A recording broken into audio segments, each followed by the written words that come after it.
Hello, hello, hello. Greeting, interstellar travelers. My name is Cole Lupoli, and welcome to District 216, the intersection of art, music, cannabis, and psychedelics. Today we are super lucky to have Dr. Rickard Elmore. Can we get a round of applause, please?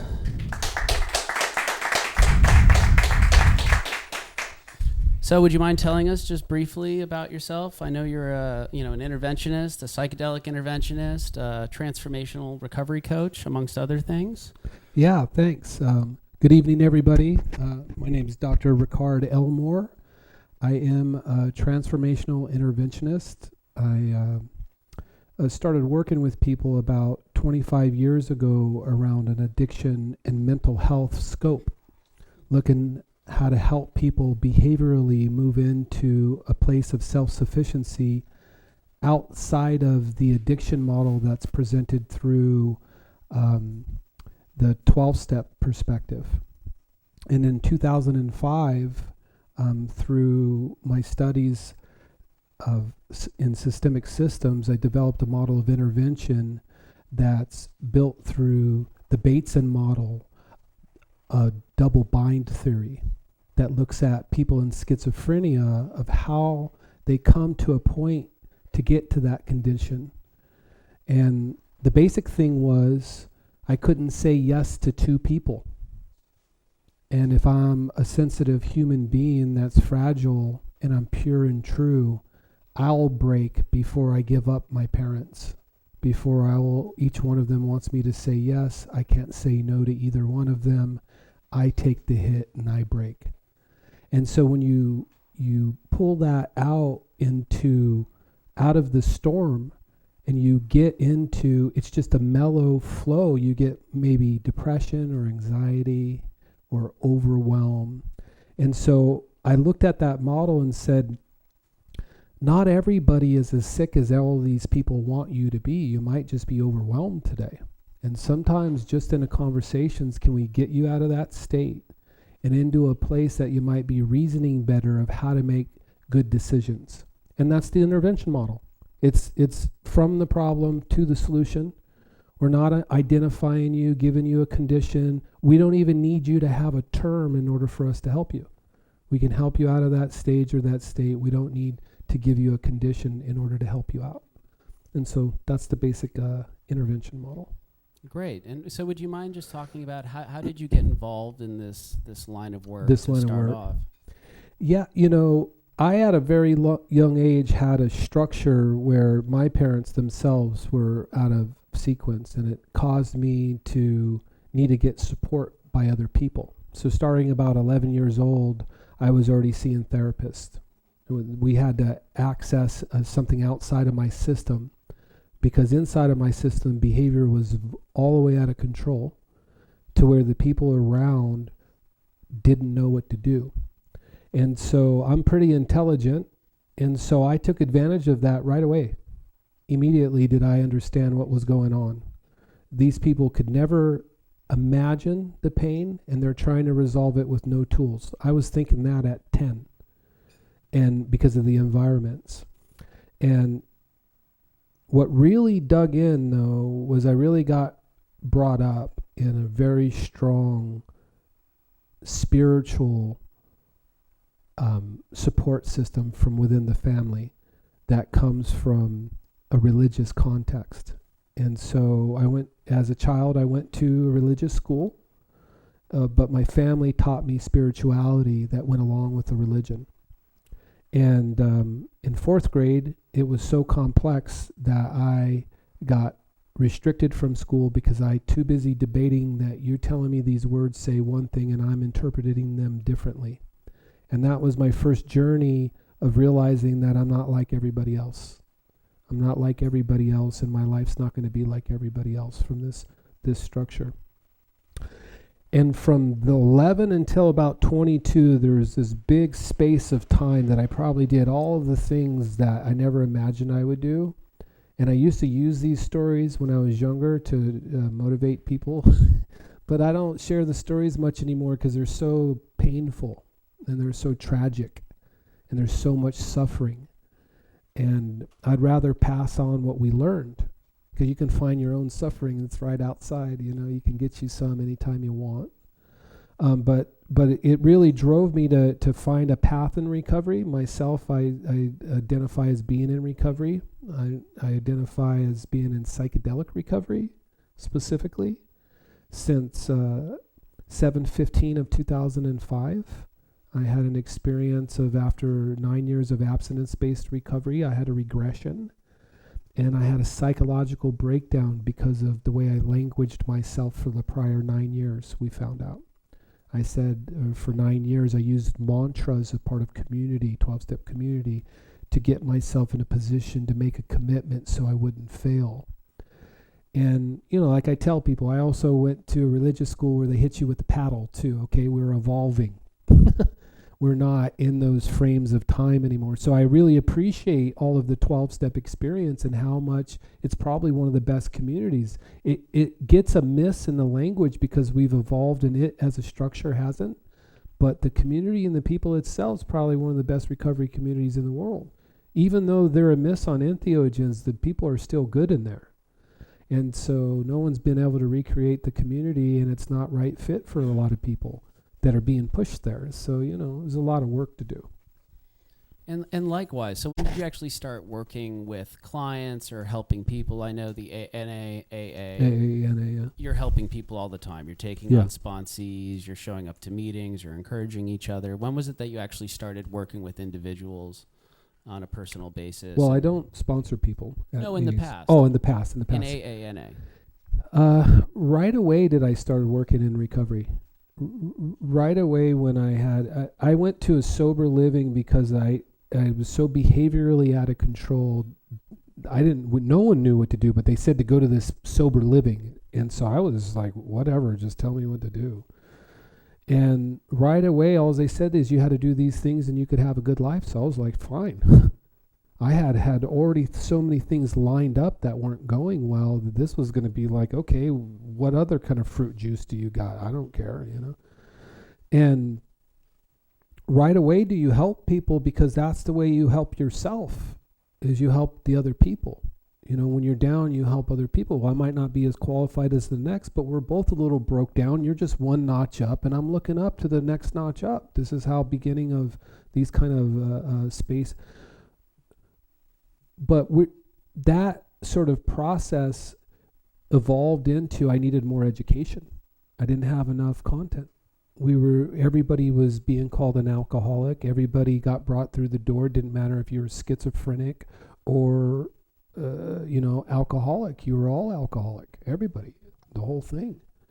And the medical field, I say it now. I had a guy tell me the other day, start screaming, spittling that I know nothing about addiction. I should shut my effing mouth. And I thought, wow, man, I wonder how many times I said that to somebody. But I bring that up because you only know the information that you have. And we weren't really, you were one of those people if you needed help 20 years ago. You're one of those people that everybody didn't want to have their family members around you because you were one of those people. And now there's so many people suffering. Everybody's got one in their family, couple. And guess what? Everybody that's got the problem is the responsible person to do the work. You can't do the work for somebody else, and they can't do it for you. And, when it comes into family systems, this is where my intervention thing evolved into treatment strategy. An intervention, you almost simulate that you have to do this process that is this thing, and it's not really true. We don't need to simulate a group to get somebody to make a commitment. We don't need you to halfway talk about your feelings and then shut off while we cart somebody down the road to treatment. We might be able to help you maybe even not go to treatment and find out how you might be able to resolve it. Or maybe we got to go call 911 right now. And so if you get into a planning and strategy protocol, then you can say to the person, maybe you have enough tools that we don't need to come intervene. Maybe we can plan towards your success and engage you in making the healthy decisions, because what's going to happen, you're going to need to do that when they come home anyway. The people open up these stories, they say, we're a family treatment program. You're not. you don't have enough time with the family to do so. Your family work's going to take years. In the event that the family shows up, you don't need the family show up. You have these people, well, I don't have any family. Well, neither did I. Let's make it happen. Or you get somebody to say, I have family, but they don't love me. Or you get somebody to say, I don't want to have a family. Well, they're all in the same room trying to do family therapy at a month at a time. I tell them, let's skip family therapy. Let's scoot that over here, okay? We'll deal with this. You only got 45 days. We'll deal with family therapy later. We got to get you together. We got to get your life together. We got to get you into a place. And so that moving from intervention to treatment strategy caused me to better educate people to be accountable so they could have more self-sufficiency from the beginning. The intervention itself, I only use the term intervention because that's what everybody else understands this to be. It's their terminology. I more want to teach people how to live a better lifestyle and be able to find a way that they could do that. And now with entheogens. And if that's possible, we help people have the ability to have access in a sustainable way. And we need that. Right now, medicine, for the first time ever in my life, are these things now prescribable. And we have so many people on medications that we need the prescribers to have the support, to have access to be able to prescribe these things. Just as much as we need something like psilocybin to be just as measurable and equitable and accessible as, let's say, alcohol. I think it's fair to say as a human, we all, people that have this much experience, and in the same way, I like the way they're using psilocybin to give you a pill you can get from your doctor that you don't have to have this crazy experience to reduce your depression. To have that relief, that's wonderful. I'm not going to treat 120 million people. I don't know any of the people that I know that are going to do it either. We're overwhelmed at the emergency rooms where these entheogens are needed, and even more that we don't have yet are needed to even come close to the amount of people that still need help, And hopefully, for the first time, with an intention to not have an everyday protocol for years on your body that can take a toll, looking at sort of longer term stuff for people with these instead of, short term. Well, I know you've worked with probably hundreds of people at this point, and what would be the difference between someone who, say, only goes to treatment, recognizes they have a problem, whether that is addiction or mental health, they go to one treatment place, they remove alcohol from their lives, or they start going to therapy and resolve it? What's the difference between that guy with the one treatment session versus the person that has to go, say, 20 or 10 times? And how could entheogens potentially play a role in mitigating the amount of money that might be spent on, say, 25 treatment centers at 30 grand a pop? Yeah, it's a pretty big question. I got a guy in jail. He's going to be calling from jail. I talked to a guy that's been doing treatment for him for 10 years. This guy has been going to treatment for 20 years. This guy's got 30 people dependent on him. He's on 5 milligrams of Subutex, and he's more of an alcoholic than any alcoholic you've ever met. Not to say it that way, but the people that know what I'm saying understand. And is totally overwhelmed because the treatment providers that have been treating him have been doing it over and over the same way because the only same protocols are available. And this person came to me a couple of months ago and thought we were going to do entheogens. Well, we were in an assessment and evaluation process to see if it was suitable for me to take you on to recommend you to do entheogens. And within 24 hours, I found out I'm not your guy. And there's a lot of reasons why, other than it doesn't seem like a good fit. I don't need to get into the language because you have to resonate with the person's condition and their state and their behavioral awareness. Because if not, you can have these incredible complicated things with entheogens. I have a 20-year history of working with people consuming entheogens in a treatment structure process of private care for the last 20 years. So I've seen all kinds of different ways that you can do these. The religious context, the spiritual context, all of these different paths, each one of these medicines. I'm specifically coming back to prescribe able medications because every one of our treatment providers is stuck with having no education, no support, and no community.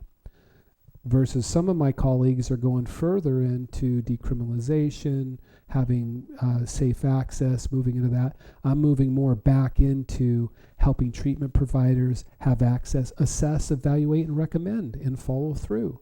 If the person comes in, we'll take all of those considerations and getting them into the right care, hopefully so they can take care of themselves. Because these entheogens, most of them are very safe if you can access them safe.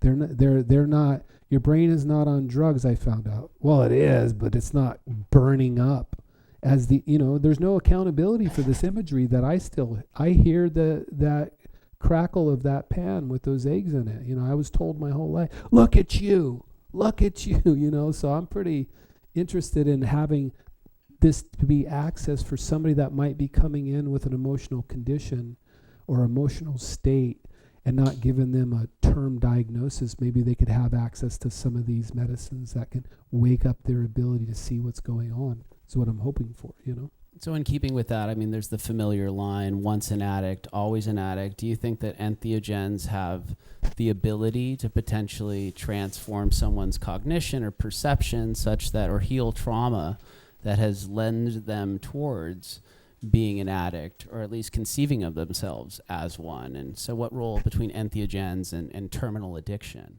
Yeah. Well, and I'm glad that you brought that up because the term addict has been taken on by the medical community, and it's really an identifier of us in community and camaraderie. Me and you are addicts, we're alcoholics. We're really talking privately to ourselves. You're my bro, I'm an alcoholic, you're an alcoholic. It's a different term, right? And the medical community is sort of taking advantage of it because they don't diagnose you as an addict. They just call you an addict. And so it's really taken away from the community. So I just wanted to bring that up real quick because the communities, the 12-step communities are really getting pushed on it's not nice the way they're being pushed on, but it's also true. Those communities say once an addict, always an addict. And once an alcoholic, always an alcoholic. And I think some people are not alive because they believed that. And so I don't believe once anything or on anything. I think everybody has an opportunity to change. Most people that are consuming at that rate have a very traumatized past. A lot of them don't know how to take care of themselves, as being confused as being addiction when it's poverty.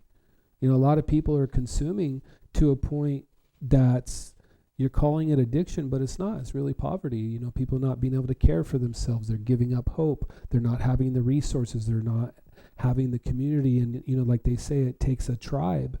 Well, it's true. You need a tribe of people to take care of people. And if don't have a tribe, that starts sort of leaking out of you being able to be taken care of. So you've been an interventionist in this sense for about 20 years, like you mentioned. How has that evolved, and your ability to understand someone and meet them where they're at?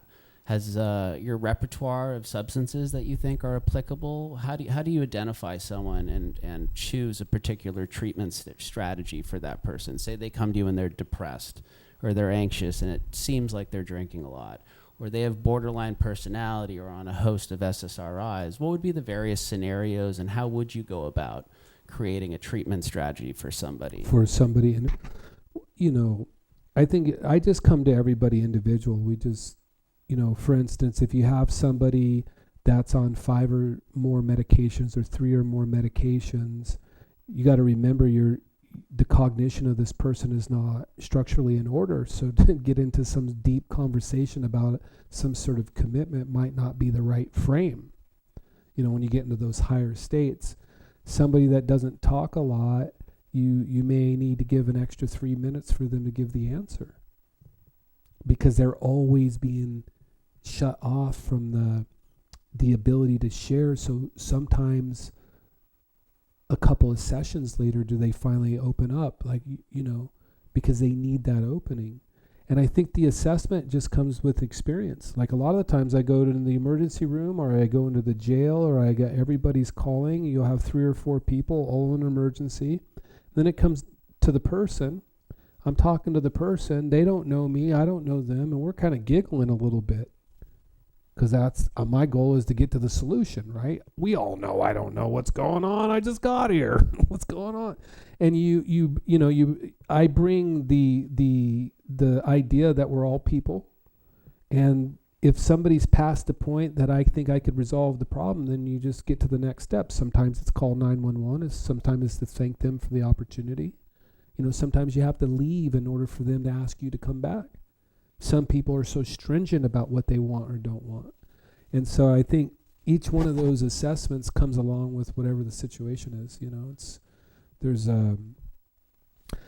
I feel like if you could help the person learn how to take care of themselves where they're at, then they'll have the ability to repeat that.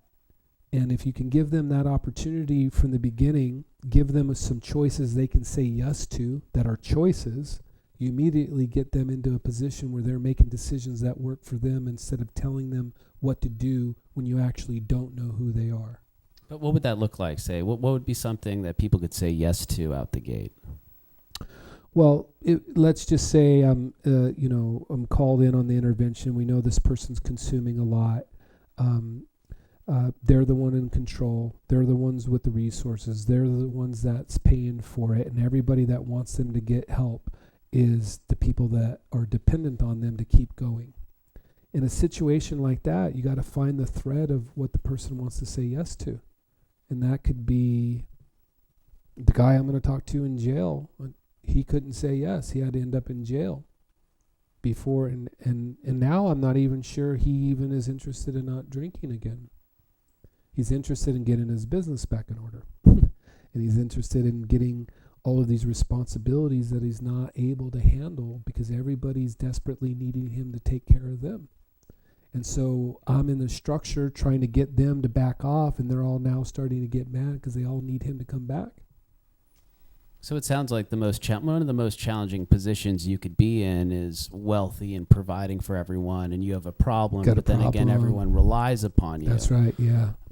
So do you find that to be the situation where the person is the least resistant in general, or It's the same person. It's the same person that's the 22-year-old on the street that's got nothing and is just desperately trying to get something going, and every time you tell them to do something, they don't want to do that.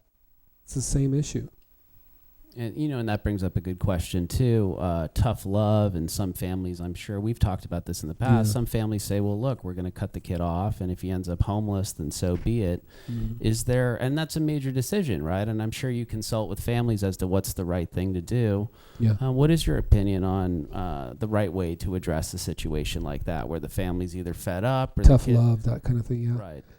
Yeah, love is fierce. The tough love thing, I think, is. There's no real answer to that. You have to have your own responsibility. I tell people, you could keep helping them and they'll never make it, or you can throw them out on the street and you can be at the funeral, and either one of those can switch. No one knows. We don't know. There's no answer. The answer is, you shouldn't be attacked and gone through this situation. You might want to help them find some help. Some family members would rather get attacked than to wonder if they could have taken a little bit more of a hit and they'd still be alive. So I've been to a number of funerals having to talk to these families. I've had people die that didn't make it. And I was at the end of their path. These people, 20, 30 treatment centers, on and on, didn't believe the people would give me, I could see it in their eye. All right, I'll give you a try. What do you got? I've seen a lot of those people make it. I've seen some of those people not make it. And we talk about it. We order the death certificates and we go clean out the house and it stinks like dead people. We tell the family, you don't have to come over here. It's okay. No, we're okay. We'll take care of it. This is the part of healthcare that nobody wants to do. Nobody wants to do this other part of healthcare where people, not everybody's making it. But some of these families, I've seen these families come together knowing that they've done the best they could. and grief is a whole nother thing that has no support. Everybody grieves differently. I lost my son in 2021, my 24-year-old son. And I have two daughters, a 13-year-old and a 17-year-old. And my wife and I of 20 years have totally changed. We're different human beings. It's her firstborn. And so, being a human being and going through this life, this is the kind of stuff that, it's different knowing how to do it, helping other people, and then having to do it at home. It's a whole different job. And, that process, I think all of the recovery that I've had and all of the stuff I had before has helped me learn this is a new recovery. Grief is a new recovery for me now. And so I'm brand new, about 18, 19 months now, learning this new thread. And to be honest with you, I'm striving to help people out because I don't know very many grieving people, specifically mothers, that have any happiness. They're all sad. And, I'm realizing how different I am than females and how that chemistry and that space should be honored for them to process the way is best for them. And that process just came through, learning through these different treatment processes. It's the same thing I tell everybody else. I know I have the information, but you have to apply it to self.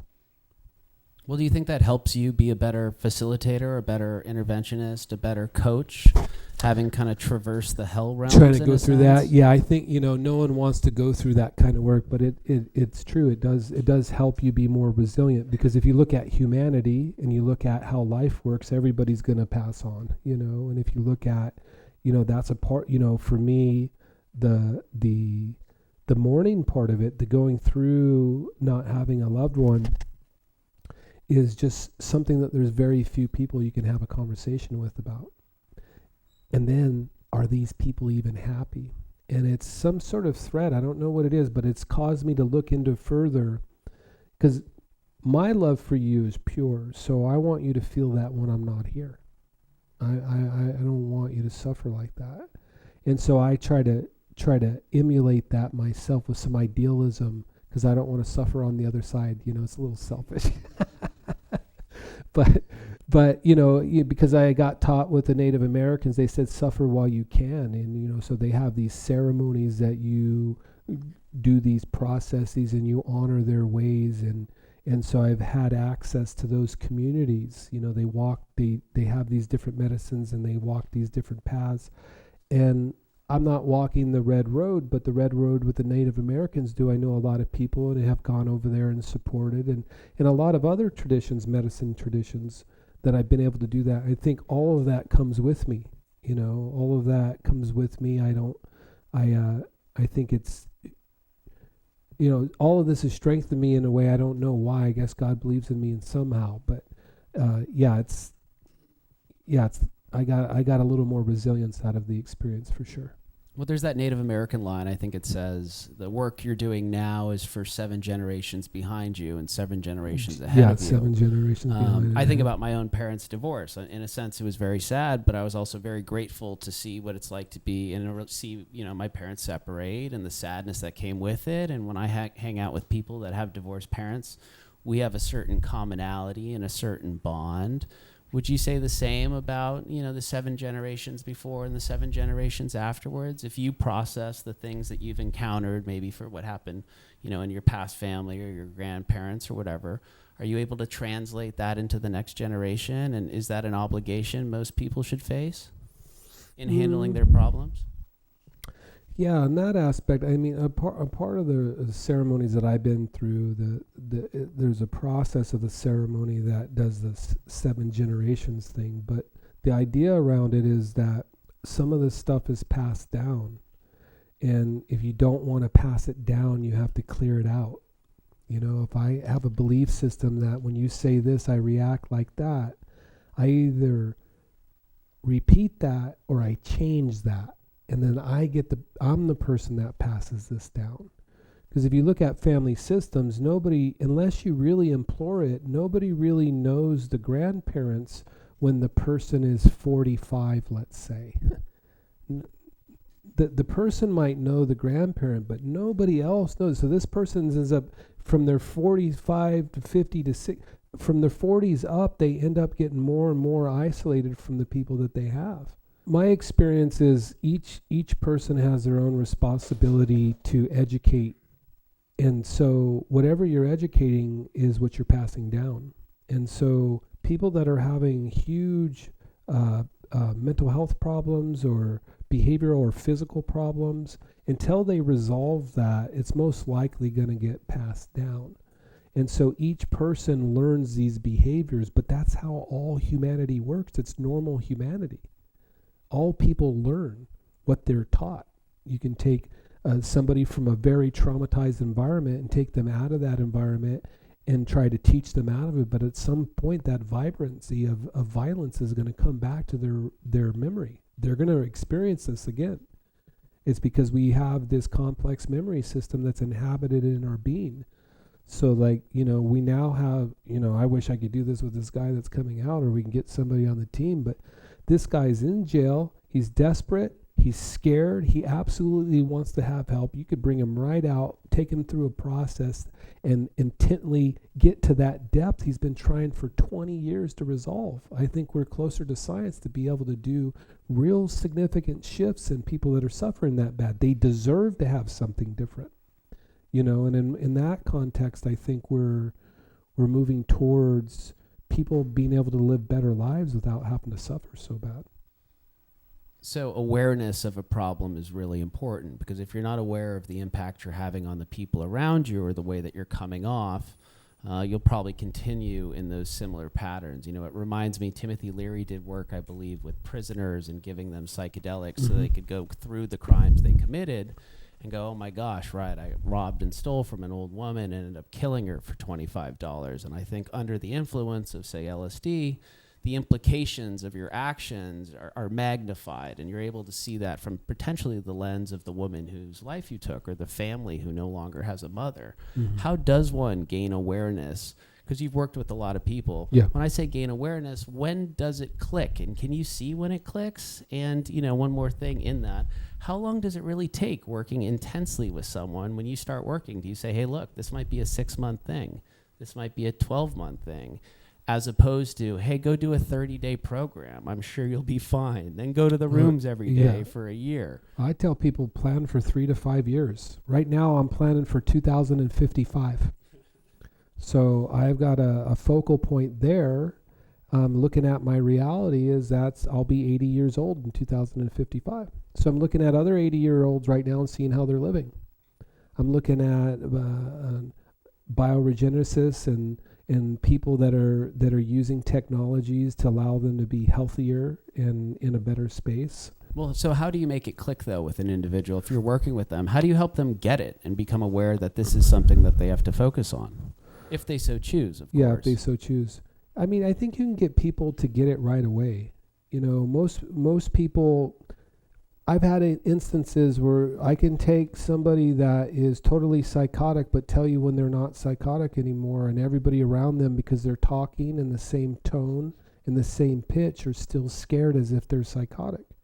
And you have to teach people, just because their tone and their pitch is like that doesn't mean they're in the condition. You have to teach family members this stuff and people around them that just because they have this tone or this pitch doesn't mean that they're in the condition. And when you understand that kind of complexity and you come to somebody that doesn't want to be in a condition, you can start having a conversation with them that's reasonable, even if they're in a very depressed state or very heightened state, because they believe that they're reasonable. So all you have to do is stay within their reason. And if you start coming out of their reason and it's too fragile, you'll know how bad the emergency is based on the person, their reactions, their conditions. But I think the assessment is just a lot of experience and specifically with entheogens, I've been in the room with 30 people hundreds of times that all are having these intense experiences, and a lot of them acting out in the middle of entheogenic experience. You have to wait till it calms down. There's nothing but time now. You're not going to, and this is where I'm trying to get into the emergency rooms. You can't give somebody an antipsychotic when they're full of this medicine. It's not going to help. It's going to cause the problem to get worse. And so, with entheogens and these other altered states, it just brought me to this that when you brought that up is we need help educating people that if somebody is on an entheogen, that they share that with the treatment people so we're aware of where it came from, so the person doesn't get antipsychotics instead because they're not able to calm down. And this is a problem with the system. We don't have a system that allows you to calm down through your state by time. Because if people get in particular mental states, if they're in a high-level manias, the schizos and affectives, all these different terminologies they use for high-level mental health states that are uncontrollable, those people, even though the experience is not necessarily good, it calms them down so they don't harm themselves or others. I feel like we should be giving them something that makes them feel good and calm them down. And we're getting there with entheogens. We're just now getting there for prescribable medications, but I think we're getting there. And when you say prescribable medications, are you referring to ketamine, or was this psilocybin, or which medications are you referring to? Currently, ketamine is the only one that's prescribable in the whole country. And so I use the term prescribable is because I'm really focused on things that a physician can prescribe their patient, and totally believe in decriminalization of the things that should, and people having access. I have people right now that are trying to treat themselves with entheogens, and they're on the street and they're all messed up. And a lot of them are educated. They're working in the field. They're trying to be a psychedelic practitioner. So we have a huge problem of how do we come together and support this stuff together, And so in the best world, what would that look like? How do we come together? How do we support each other? And how is the present healthcare system, either facilitating or impeding that cohesive effort? Well, I think we're actually making more progress than most people think. We have communities like this that are evolving, that's allowing people that are in general public to get real information. You're not getting information that's inaccurate. You're getting accurate information. Well, I think, is there something, we were talking about bridging the gap. I think that's what one of the topics bridging was. The gap. How do we work on bridging the gap between, say, this is a community of psychedelically inclined people that are Sure. psychedelically curious. I think it's something like 3% of the United States population, maybe 8%, has used psychedelics. Sure. I think many treatment providers have not even indulged in the substances they provide. Psychedelic facilitators, some of them have never sampled some of the medicines that they use. What do we do about that? Well, the best thing that we could do is to educate the people. We don't have enough experienced practitioners. If you take all the ones that are not licensed, that are doing it illicitly, spiritually, responsibly or otherwise, and then all the people that are licensed, if you took all of them and put them in the same room, we have about 1/10 of the experienced people that we need to handle everybody having access. And so it's happening faster than in the last 2 decades, in the last 5 years, I would say. But the educational system is educating as fast as it can, so physicians can prescribe, treatment providers can be in community with it, and people can live in their homes and have access to it. And we're just now starting that. So the treatment providers that I've talked to, one organization sees 4,000 people a month. If they give somebody something that's not FDA cleared, they can be penalized by the insurance company that won't give them reimbursement for all their current patients, even if that problem was from 2 years ago. And so there's all of these complications that the people that are actually treating those people, if they stop treating those people, nobody would be treating those people. So we're sort of in this space where the educational institutions aren't taking responsibility for giving their license holders the education for free or complimentary as a part of their education. And the people that are working every day don't have 10 or 12 grand to go off and go do hallucinogens to learn how to be a practitioner. They're too busy working with everybody. And so this is where community matters. You can learn a lot of these basic stuffs in this community here. You don't need, even if you're licensed, you would benefit coming into a community like this because you understand how real people navigate these medicines, right? That don't have, or you have some people, they don't want to take a substance unless it comes from the pharmacy. Wonderful. That's where you can get these other, ketamine is the only one right now. We have other entheogens, but there's other states where you can go do psilocybin and have real treatment using psilocybin, right? That state's licensed. So the clinicians now, if they do that referral and their boards don't say it's okay, they'll lose their license. And so now they're in fear of losing their license, and we have all these complications. But what I really think it is that there's not a lot of experienced people, and everybody was taught that these things were no good for you. And I think what I'm seeing happening is I'm seeing more providers get trained, more people in community recognize that they can do it responsibly, and more people saying yes to access.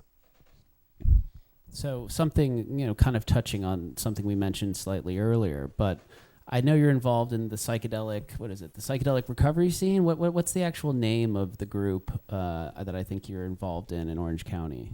The Orange County Psychedelic Society? Yeah, well, it might be I think you're involved in that too. So last year I started all of the psychedelic, I started a psychedelic recovery community. I started a psychedelic recovery society, and we started psychedelic recovery training. And the goal was to bring the term recovery to all of the human beings that want to live a better life. You don't have to be a sick, diseased person to have access to recovery. And the idea was just open up your dictionary and look at the dictionary term of recovery. It says people getting as good or better than they were before. So if I have a broken leg, I want to recover.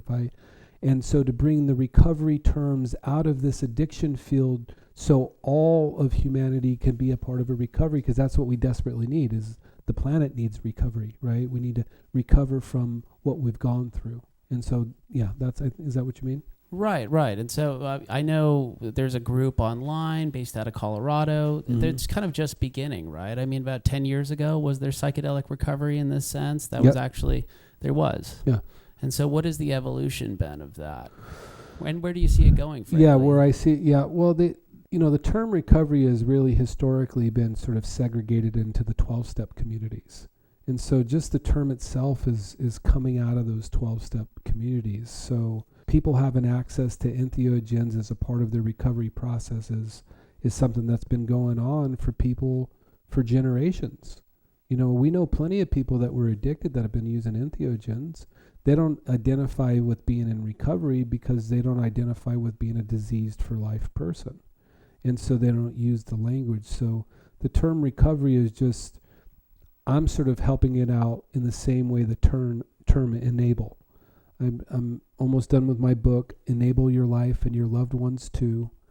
And the idea is not to disable your loved one, but, to enable their health and well-being. There is one thread of enablement that enables them to disability. So we don't want to confuse that. We want that one thread out, but we want the rest of the threads to help your loved one get well, or have access to wellness, or be able to be cared for, and I'm not enabling you.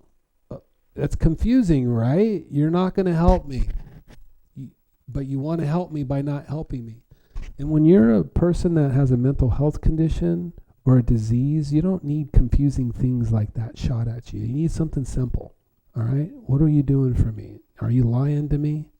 They're not, am I going to have cigarettes or not? I need these answers, they say, And if you could frame it for people, what I do is I just tell them this stuff right away. I'll tell the family, don't listen to this term enable and use it like it's a general term, because you're not saying what you mean. You do want to help them, and then you're saying you're not helping them, and the confusion comes because they're not being educated correctly. Because the whole system says don't enable your loved one. But if you look up recovery, if you look up sobriety, if you look up enable, if you look up these terms in the dictionary, they don't define as negative. They literally all define as goodness. They don't define as a sick person. But the people that created those terms created them and implemented them, and they're still effectively right. Even though the communities have changed their definitions, the real definitions in the dictionary have never changed. So then do you think part of the evolution of this recovery movement, the psychedelic recovery movement, is reclaiming and repurposing words so that people do feel more enabled in a sense? Like the notion, I think, like you just said, the notion of recovery, meaning you get better every day. I'm in recovery. I want to get better every day. Yeah. As opposed to, like, when I think of the word recovery, sometimes I go, holy, I'm in recovery. Potentially, many people think of that as someone who's hyper damaged, who potentially was in prison, or lies and steals and cheats, as opposed to someone that's doing their best every day to take advantage of the opportunities they're presented to get better. And that sort of couples with that same idea, like with ketamine, that's able to be prescribed for a condition. You don't have to be in recovery or be an addict or be a diseased person to have anxiety or depression or be qualified for these. So you don't even you don't no longer have to take on an identity in order to get the medicine. Because, now in order to get these entheogens, you have to have a condition, otherwise you don't qualify. So we start moving into everybody's got to figure out what condition they have. You don't need a condition to get alcohol, right? So we're back to that same conversation. Whereas if we looked at it, we all have a little sadness. You're a human being on this planet. Unless something's going on with you where you're blocked off, you'll feel the pain of those around you. It's like when you don't look at the person that's standing there that wants the money on the street. You don't want to engage with that energy because you want to keep it focused around your own space. You have your own stuff to take care of, Can't open up those doors too much.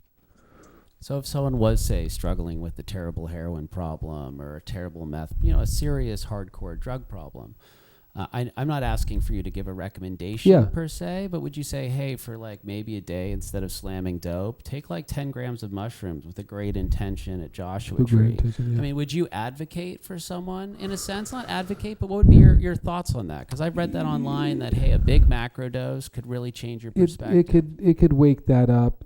People that are dependent on opiates like that. Ibogaine potentially. Yeah. Well, any of these medicines can work in the event that they work, because we have a bunch of people that are all messed up that tried all these medicines that are still having problems, that have done all of the medicines. But somebody that's having, I have a couple of people right now that are having opiate problems, been to treatment so many times that I'm suggesting that they detox off of their medicines and plan to engage into one of these other protocols, and all of them have chosen to go do ibogaine. Because the thing is, if I can't recommend that you go do ibogaine, you got to know you want to do ibogaine, and then I can help you, right? And so, that's the issue with recommendation: is who gives a person the permission to recommend.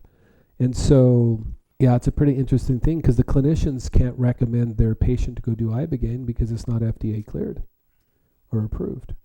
And so what I tell people when they come to me is, what do you know? They generally tell me about what they know. We talk about some of the considerations they can have and see if their environment can support it.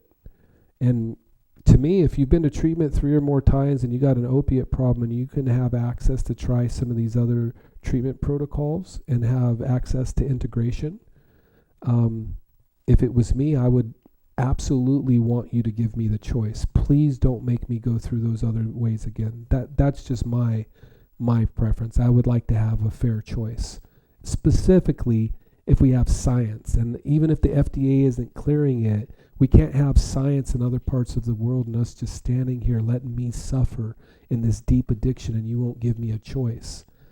The person that's suffering, deserves to have a choice. And you think that would result in lives saved at the end of the day? I was looking at this the other day. There's about 7,500 people dying a day, and then there's 7,600 people being born a day here in the United States. And I don't know how much this stuff is changing one way or the other of how many people live or die. I mean, I think one of the reasons I brought it up was some of the people we've interviewed here, people that I've talked to that are facilitators, interventionists, people that can send you or help guide you to a facilitator. They say there's certain people they just won't work with, or people that just should never have psychedelics. These could be from who I've spoken to. These are people that are very depressed. Someone with, say, borderline personality, someone with bipolar. And the things that I've heard occasionally is, well, yes, I do have bipolar. However, I haven't had an episode in 10 years. At what point will people forget about this thing that happened to me? Do you know what went into it? What's your opinion on who you'll work with and who these substances could potentially benefit? Yeah, it reminds me, most people say if you have a mental health condition or an addiction, I won't work with you. They want stable people to work with. And so, my experience is people with mental health and addiction people are the most stable people you'll meet. You might not meet them in their stability. I generally don't meet people in their stability, but they are generally stable people that are off balance. So to me, if you're behaviorally grounded, you should be able to have access. I don't want to get hit by your flailing around and stuff, so I'm not going to tell anybody that's outside of scope that they should have some. And I think that's the more experience you get, the more like if somebody is extremely, let's say, in a bipolar mania, I'll tell them flat out, if you give me 30 days grounded and follow the rules and you do everything we're supposed to, I think we could set it up. Almost every time these people do the work that everybody says they can't do. They'll just do it. They'll just follow. He's acting like that. All right, well, he's still acting, And when we go through these experiences, almost every time do the people have a breakthrough. And I would say maybe about 55, 60% of the people don't have problems ever like they used to. And the rest of them have problems again, maybe have regressions again, still have issues come up. But their shift of focus of where they're going in their lives with entheogens is a bigger shift than the current medicines that are being prescribed by a pretty wide margin. Well, there's that famous line, life isn't linear. Do you ever feel like some regressions in the scheme of life, if looked at from an aerial perspective, are actually progressions, necessary falls that person had to take so that they would save maybe 2 or 3 regressions later down the road? If they learned from it. And were aware. It's an interesting thing when you're working with somebody and it's their 20th time and you're like, well, sometimes things come up, It's not always. Yeah, I think everybody's life is that way. It's your life. That's all there is. So if you're in a problem and you just keep looking at the problem and you keep evolving the problem, that's what you're going to get as an evolved problem.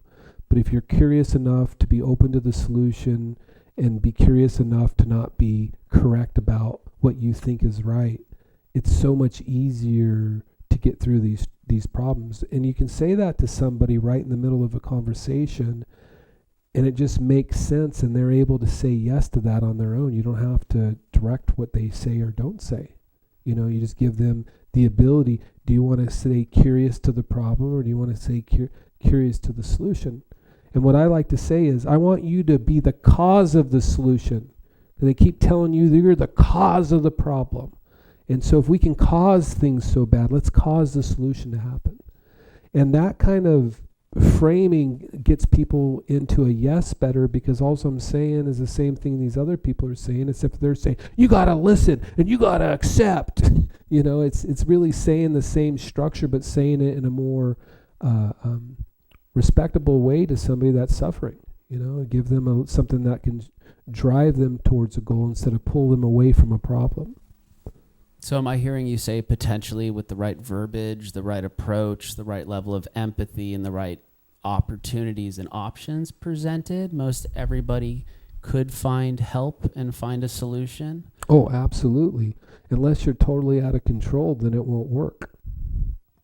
And so you're saying there's no one who's too far gone, and everyone's reachable? Because sometimes people say, well, hey, look, I just won't deal with that guy. He'll have to end up in jail or dead. I have a guy, right? And I have a guy, the guy that's calling tonight.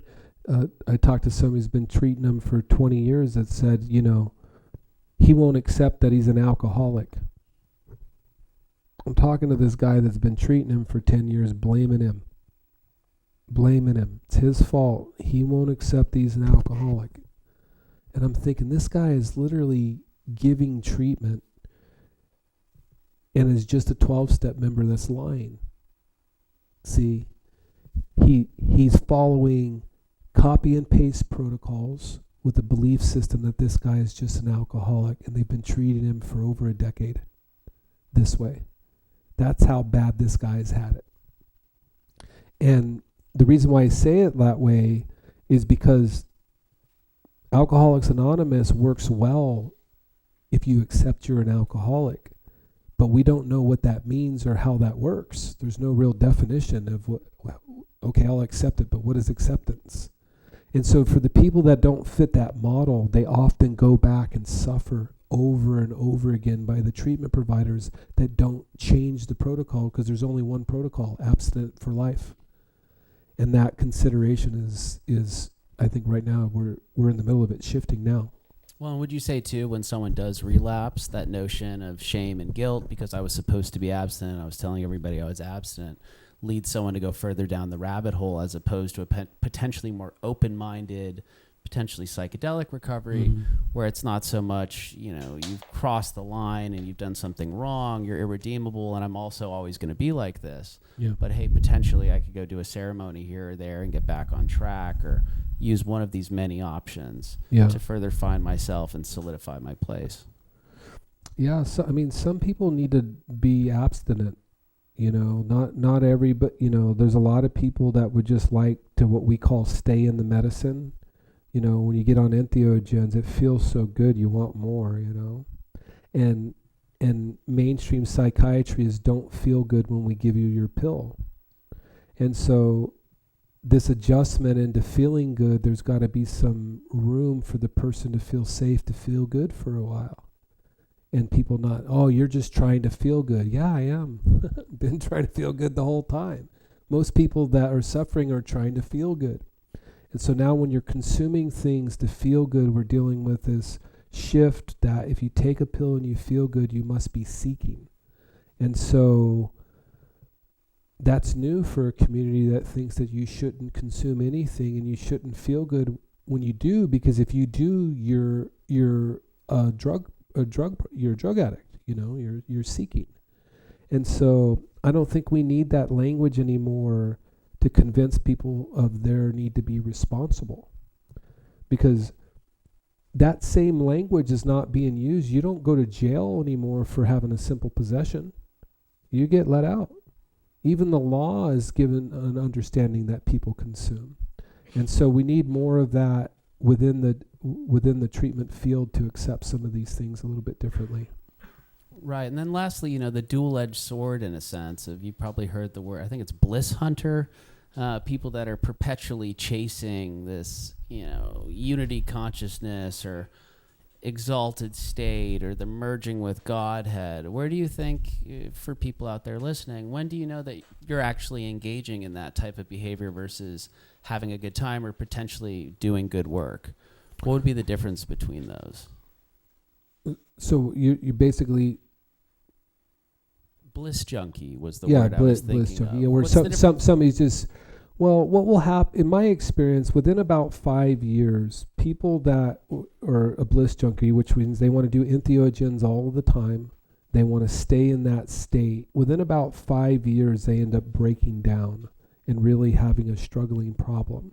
Because most of them are trying to use entheogens to open up a business, and they feel like it's their calling to bring these medicines to the world, but all they do is consume medicines. They don't work. They're mostly not responsible people, and they mostly don't want to be a part of the system, whatever that means. And what I say to those people is, well, when you're 68, don't come to the emergency room, because that's the system that you don't want to be a part of. And I say it like that because we're still human beings on this planet. We have a responsibility to take care of ourselves and to be a part of support. So when we're in a space where we're not, we have the ability to get that support back. And I think I'm hopeful we can figure that out as a culture here in the United States. You know, my background is in systemic systems, and we are a new people here in the United States. We're a group of ethnicities that is now together and in culture together, versus before 50 years ago we might have ethnic groups, but they weren't in culture together with it. And so we are a new people. And it's our responsibility to come together and really make this shift, because we can't be pointing at anybody anymore. We have to take care of the responsibility ourselves. I think that was a great answer, and you make a good point. We do have to come together. So I'm going to bring us now to the change your lens portion of it. Okay. We ask every guest, I think it's 11 or so questions, but nevertheless, a set group of questions. We wanted hopefully hundreds of perspectives. So we're going to start out real quick with that. So what book or person had the greatest impact on your life? Oh, what book or person? There's so many, I would say, Freedom from the Known by J. Krishnamurti, which was a book. And I would say Wayne Garcia as a person. Can you just tell me briefly what you liked about them? Yeah, Freedom from the Known is this 100-page book by J. Krishnamurti, and it started my educational push into spirituality and consciousness. And because at the time I wasn't able to read and retain information very good since I was a child, it caused me to feel safe enough to educate myself to find out that I could read. And it happened on that one book. But called Freedom. It's about a 107-page book or so. And the Wayne book you were talking about? Wayne Garcia was a manager of mine at a therapeutic community treatment center. And he basically told me shut up all the time. And he told me if I didn't like it, I could get my ass out of here. And if I didn't like it, I could get a new job a lot. But he really taught me how to work with human beings and how to care for human beings and how to be there for them, and how to get out of my own way. And that was back 98, 99. I worked for, he was my boss. And so he's the guy that inspired me the most. Next question. So Bank of America did a study, and it said there's a 60% chance we're living in a simulation. Would you agree? And if so, why? Well, that's a great question. I think everybody's in their own simulation. You know, it's what you believe, and it's based on the content that you have. And when you get somebody else in front of you with different content and you share, you get to decide what you come up with. But most people are in a simulation because they don't know what's going on even next door. Are you speaking essentially of like you have your own individual reality, and then there's this consensus reality that we all inhabit together? Is that kind of the direction? Yeah, it would be like asking a nurse to change the brakes on the car. Literally would have no idea what to do. Got it. Okay, do you believe in an afterlife? And if so, do you think psychedelics grant us any access into it? You know, I've been wondering about that. I really do believe in an afterlife, but I'm wondering how much it is my belief system. Do you think psychedelics give us any insight into potentially what's beyond? I know the psilocybin treatments for end-of-life stuff. I think I have been generations into experiences through psychedelics, so I've been through experiences that are, I don't know how old they are, but they're not of my time. Is there a substance you would like to try yet haven't, or one that you've tried and never want to do again? Yeah. Well, I often find that in the middle of these experiences, I wonder how I got myself here again. No, I'll be clear about that. I'm still having that experience.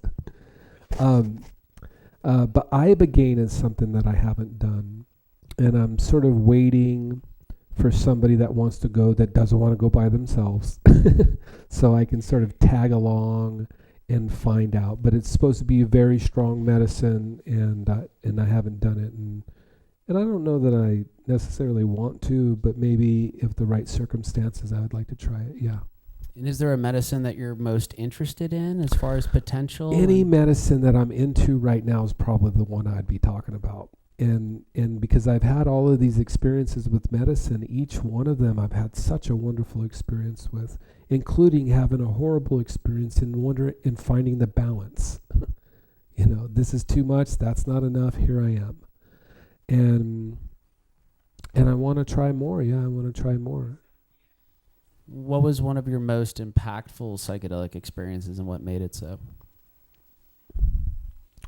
I think one of the most impactful experiences I had was with ayahuasca, and I think it, whatever the release was from, was something that I think that maybe I wouldn't have been able to got to other than that experience, and it felt like something that had been carried on my back for so long had been relieved, and it was just like the feeling was just like something that had been carrying on for lifetimes had finally let go. But I have had that experience a bunch of times. So we kind of touched upon this, but what are you most excited for in the context of the psychedelic renaissance? The most exciting thing is, since I was 11 years old, I was prescribed medications for my condition, and never once did I ever feel good or happy. And I don't know why I was treated that way. And so I'm happy that people can have access to something that can make you feel good, and you don't have to be treated bad for it. That's a great answer. So what do you believe is the most exciting research in the psychedelic space? I think the most exciting research for me is from Awaken Life Sciences, who has, and a number of these organizations are about the same. They're within 3 to 5 years of one another. None of them are more than 15 years or so old. But the science around ketamine for alcoholism is mind-blowing. And it's such an honor to be here for people that are dying from alcoholism or from consuming alcohol, to have access to a prescribable medication that not only do they not want to drink, they're not violently throwing up and in fear if they have a little sip they might die from prescribable medications prior to ketamine for specifically alcoholism. And they have the science. They have all of the science, and I'm happy because I know of a huge group of people that drink alcohol to their detriment that are not considered alcoholics, but should be honored to have this as an option considering their consumption. And so it's the most inspiring to me because you don't have to be an alcoholic to have some. And so the people that can't grab onto that language because they're good people, they're not bad people, but their sadness has caused them to need to consume something and it's not relieving it, now it's a problem.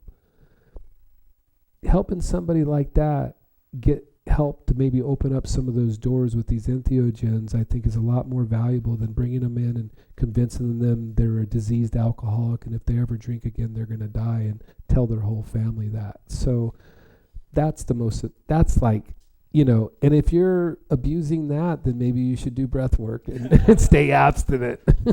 Or meditate. Or meditate, like that. Because that's the other thing is, look, you don't need to consume substances to get into a psychedelic state. I can get you into a psychedelic state in a couple of frames of doing things, and you don't need to consume substances to get that.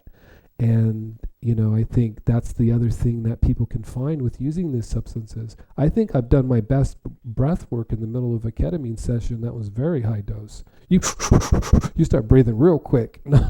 Start finding your way out of that door and realizing that you're not going to die, And lastly, my favorite question is a very simple question. In 60 seconds, tell me what the nature of consciousness is.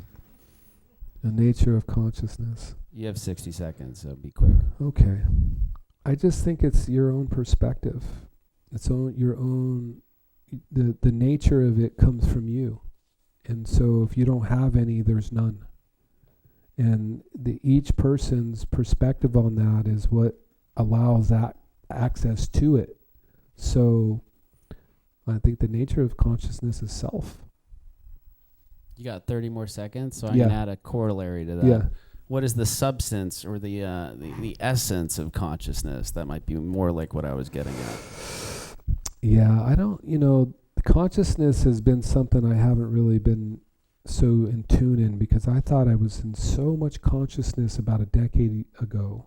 And then I started looking at everything, and, your breath is consciousness, and you start getting it. And so until I inhabit this consciousness, I'm not able to access it or give it away, because there's no way for me to have it if I don't first have it within me, has been my experience.